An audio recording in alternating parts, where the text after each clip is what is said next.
talked about all the other problems that happened in Europe.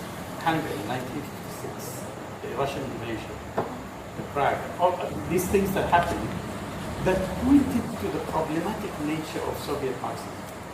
And he felt as a third world Marxist, he had to think about it. So what I'm saying, the way out, I don't have a formula. We all have a very limited time and energy and professional responsibilities, but is the engagement with the critique of neoliberalism, thinking about our own condition and a way out of it. Because that's what people who went to Bandung did. This is where the 1956, when all these intellectuals, Fanon, Jacques Stefan Alexini, Césaire, Ayun Diop, all of them met in Paris. They were trying to find a way, they called it the cultural Bandung, because they saw the Bandung happen in 1955, which is about a way out of this polarity. So, what I would say that the way out is a project in the making. Yeah. And all this effort that we made, we would have to also reflect on them, thinking theoretically by what we really had accomplished before as people. And to think about the early experiment. Why Nasser fell?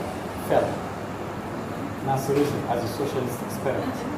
Why did it fail? Why Nkrumah failed? Why Tanzanian Ujamaa experiment failed? Because these are all experiments about finding a third way out. Why did they fail? To me, they failed because of major reasons. They did not think about democracy and morality carefully. You see? Because they assumed the one-party system will resolve it. That's in the case of Egypt.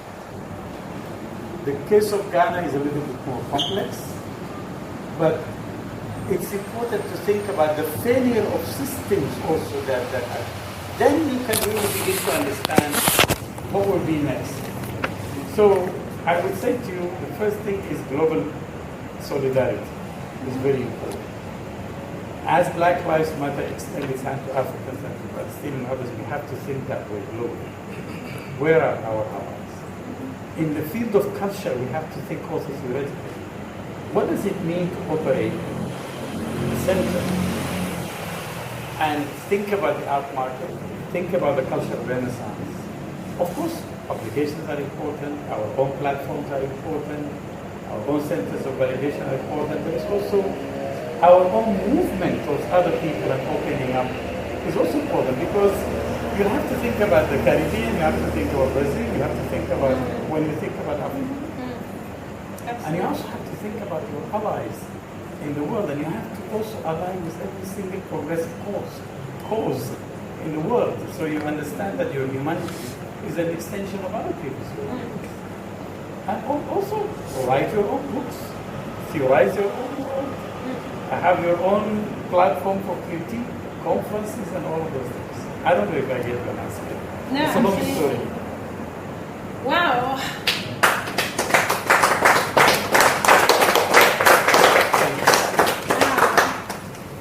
If you have the energy for questions, I'm here for you. I have a few questions. Yes.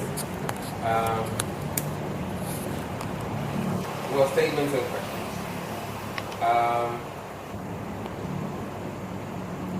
The first one has to do with the last one was saying about a different system out of capitalism. I think that we need to much more create a system that does not have workers. That does not have workers. That does not have workers? Yes. What?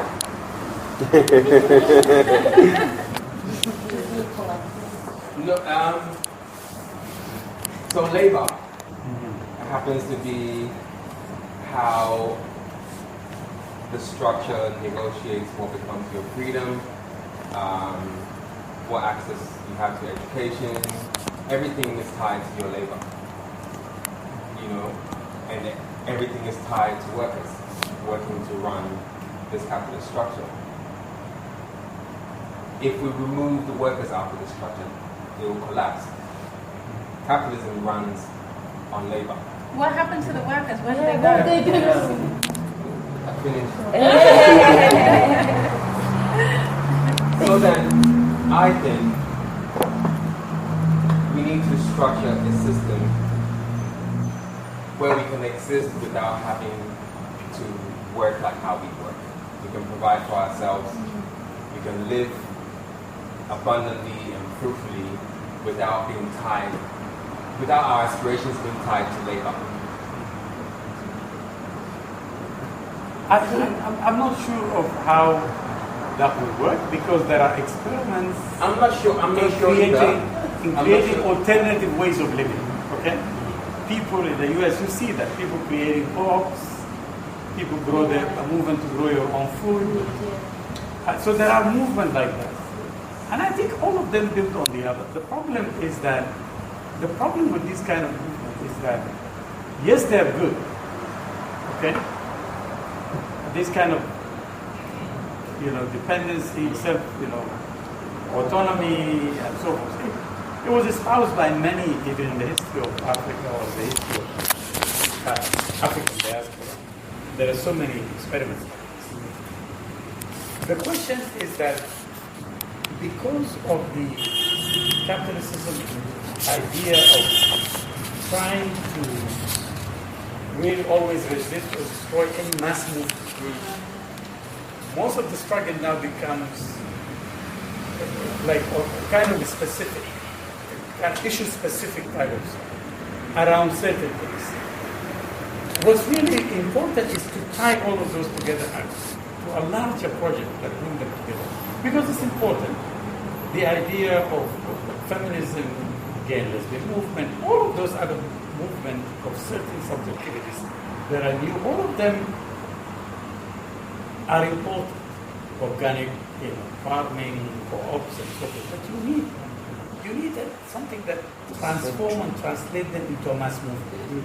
And that can only happen if we think about Africa. You need to revive civil society, trade unionism, peasants, workers. There is a need for organizing all of that, and artists themselves. Artists will continue to be artists. They will create, they will have their independence. They want to exhibit at the theater or whatever. That's their freedom. I don't believe in really curbing people. That's a much more complex. I mean, it's the mistake that happened under other socialist experiments. So I think the issue not to change into issue-specific or cause-specific type of movement, but these are fine. But then you really have to translate into a mass movement that can resist. I think that's the work. The work is actually thinking through and structuring a system that will make that work.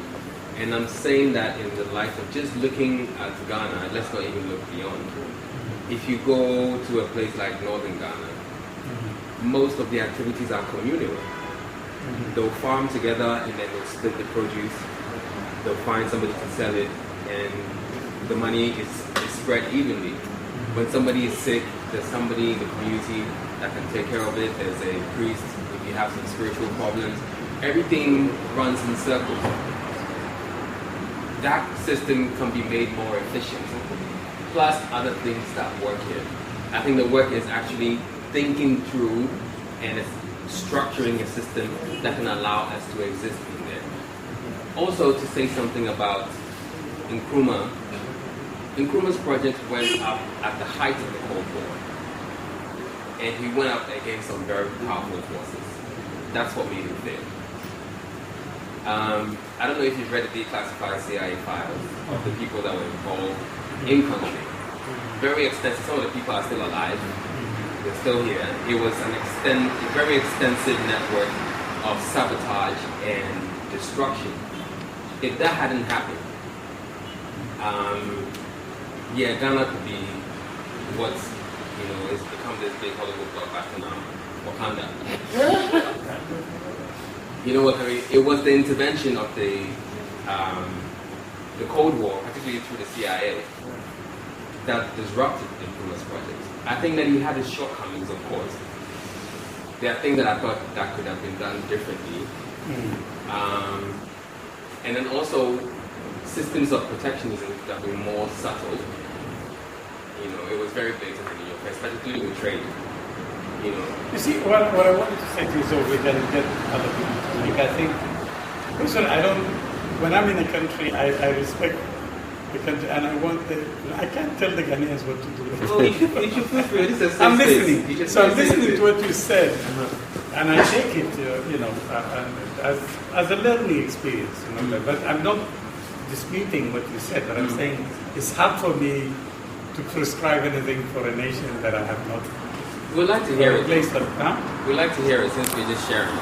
No, sure. But I'm saying I cannot be like a Ghana specific, but I can just say in general.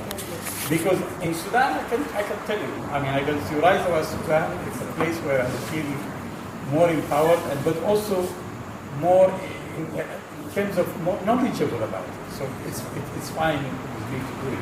But I think all of these, I just raised the general question is that the search for a way out is very important. And it has to continue. But within the parameters of looking in the past, what are the reasons for failure? When I mention human rights and democracy, is that in many places where there's a one-party system, it failed because after a while it became corrupt, it became a family business, and it's just, you've seen it in Zimbabwe and other places. That's why I think sometimes people look in the Scandinavian model, for example, or the welfare state, where there is a little bit of a more humane system that care about the poor and the dispossessed and so forth, and provide for them when they need. So that's halfway between this and that. But that doesn't stop us from thinking about it, and that's start by basically arming ourselves with theory. And whether it's in the art world or other places, it's very important. The theoretical aspect is very important. So last one. So when I think about the continent, and I like to speak about Ghana because I live here. Yeah. We can't really call ourselves a post-colony. What is it? We can't really say Ghana is a post-colony. It is. We have a freedom project that is in motion. Go ahead.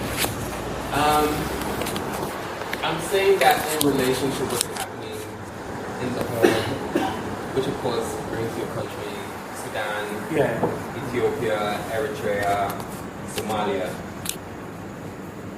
and then Egypt.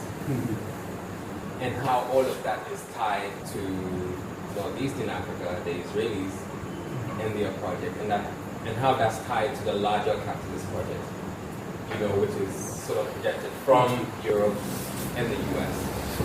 At the moment, there's a debate about water. The Egyptians, there was some hard talking about if somebody does a dam, this will happen, and then the Eritreans are also in the middle. They have tensions with Ethiopia. Ethiopia has tensions with the Oromo people that goes into Somalia. It's very complicated and also very layered, and that's why, for me, I think that we cannot call this a post-colony. It's like we're living in modern-day colonialism, but it's sort of masked under this democracy experiments and, dazzled with news from the international community about what's going on and whatever. I'd like to hear your take on what's going on between Sudan, Egypt, Eritrea, particularly the situation with the Oromo people now that's caused our friend to resign. Very sadly. Maybe I caused this problem by thinking theory, thinking politics, thinking all of those things. Then it's all connected. No, it's okay. It's all connected. But I would have preferred to think about art in Sudan and other places. But anyway, I will try to answer this. First, I'm really not expert on the water issue. And there are really good experts on the water issue in Sudan, and I could recommend some readings. They really understood the complexity of the whole issue, how it's tied to the colonial period, how the agreement, the Water Nile Agreement, has been from the beginning problematic. It's done by the British. They favored certain people and not others. So, and there's of course the interest in the Nile Valley, there's the Israeli project, the colonial, all of those things. But of course, it's not only the water resources, and of course, it's important for any project built along the Nile, has to be really studied very well in terms of its environmental impact and so forth, and also the first